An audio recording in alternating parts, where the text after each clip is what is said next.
Welcome back mga kago-negosyo. To make our discussion more interesting, makakasama po natin Mr. Wilson Chan, the Managing Director of Computer Craft Corporation. Sir, welcome to the show. Hi, I'm glad to be here. You're glad to be here, yes, sir? I'm glad to be here. Pero sir, ano ba? Paano related itong business mo na computer, software sa business outsourcing?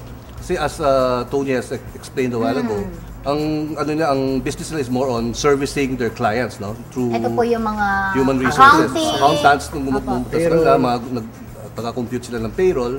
So in effect, kami nagko-complement sa mga services niya, no? So basically, we provide them with the software na kailangan nila to be able to be more efficient sa ginagawa nila.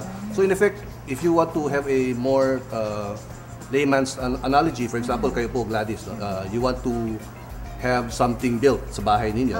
So, for example, you engage kay Tony, being carpentero kunyari siya, no? So, contractor siya o carpentero siya na gagawa sa bahay ninyo.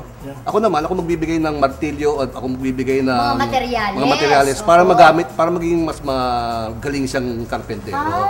Ayan ako. Yan sigurado. Basically, gano'n. Yung mga so, the tools of the trade and we would need to provide yung sa kanya services servisyo. Siya yung expertise sa paggagawa ng cabinet, ng table, pero ako, yung tools lang binibigay ko At sa since kanya. 40 nyo nga po ang computer, software. Yes. So, kumbaga, in effect, si Mr. Kubakop, siya naman yung nag-outsource sa inyo. Correct. Ng, yun nga, yung mga software, o kung naman po mga kailangan. Dun sa, accounting, dun sa mga payrolls na sinasabi niyo po. Pero ano po ba yung mga, ano po ba yung mga hinahanap sa isang outsourcing company? Okay. So, importante kasi dyan is basically core competence, no? Ang ibig sabihin ng core competence is basically dapat medyo eksperto ka doon sa field na yun. So, for example, kami, when we do payroll software, we've been doing it for more than 10 to 12 years na. So, yung software namin has been evolving na ever since. Lahat ng mga regulations ng BIR, regulations ng SSS, yung mga computations, mga holidays, etc. Lahat nandun na sa program namin. So, sila, gagamitin lang nila yung program, the system already computes for them yung mga tamang sweldo ng tao. Kasi kung palpak yung sweldo na lumalabas dun sa software, sila naman ang managot sa kliyente nila. So it has to be sure, we have to make sure na yung mga ginagamit nilang mga tools very sharp or very accurate. Kumbaga sir, yung mga related sa like sa accounting or sa payroll na wala sa inyong kumpanya, nag-outsource din kayo sa iba. Ganun po ba yun? Ang nangyayari, Gladys, gaya ng ginawa kong definition ng outsourcing, hindi namin kagalingan or core competency yung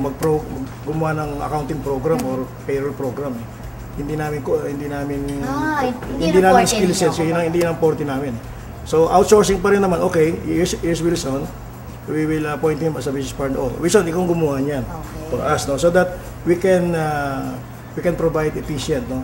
Efficient na pagpaprocess ng mga pasweldo at accounting at financial reporting ng mga kliyente namin. Sir, ano bang mga ma-advise nyo dun sa mga kago-negosyo viewers natin na gusto rin magsimula ng ganitong klaseng negosyo katulad ng sa inyo? Importante kasi sa outsourcing, dapat you must have the competency, no? And the skill sets to do outsourcing.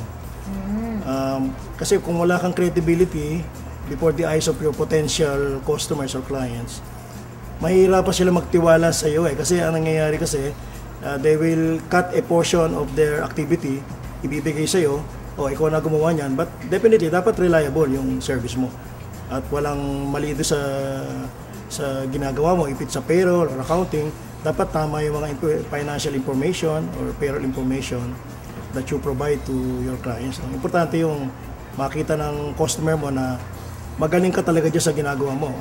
Gaya sa amin, requirement namin, mga certified public accountants yung nag-handle ng accounting services. No? Sir, would you like to add? Ako naman, more on the technology field kami, no? More on programming, more on computer. So, dapat talaga, you have to always be abreast or you have to be, kumbaga, updated lagi. Kasi, every 6 months, parang iba na yung computers natin, iba na mga technology natin. So, it's always a must that you have to keep on learning or keep on learning new things to make sure na nagamit mo yung technology to be more efficient in what you're doing.